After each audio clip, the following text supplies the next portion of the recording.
Yo, so Peacemaker episode 7. Oh my God. How come you didn't tell me how good the cheese was? Motherfucker.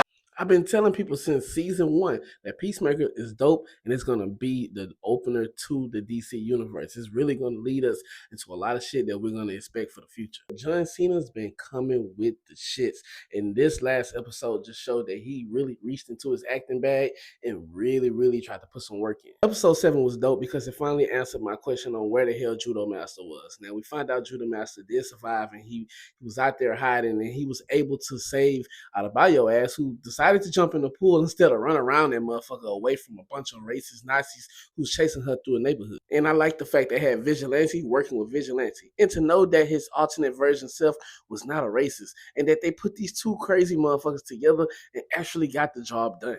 And it was dope to know that Augie Smith was not a racist within his universe. Even though he was in a world that was dominated by Nazis themselves, he also said with his own breath that it was a lot of things that he couldn't control, and he only can fight and control what was in front of him.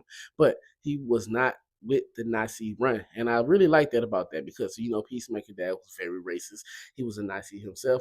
But to go to a parallel universe where your dad wasn't racist and your brother was alive, but your brother is much of an asshole than what he expected. And I was wondering the whole time what the hell happened to Judo Master when he walked through the portal.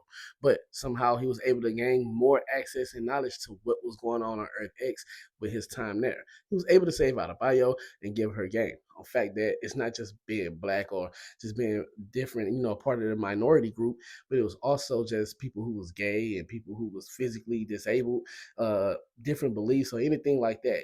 Anybody who believes something different, they was thrown away somewhere that we still don't know where they're keeping everybody. But I said it before and I say it again that Peacemaker is an idiot. So I believe the fact that he overlooked the Hitler mural because he was so focused on being with hardcore in that universe and trying to be the top superhero and just being loved by everybody. He was blinded by all that shit. He didn't even see the red flags when he got there. But once again, he showed on how much of a real friend that he can actually be. He basically put all the blame on himself.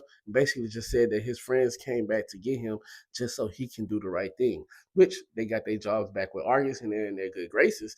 And Peacemaker is now arrested, which I'm pretty sure they're going to find a way on how to get him out. But episode 8, which is going to be the season's finale, we're finally going to get a chance to see multiverses within the DC universe. We're going to see different places, and I can't wait to see that because that's always been the most exciting thing about traveling the multiverses. You get to see different universes and how they operate, and that's fun to look at.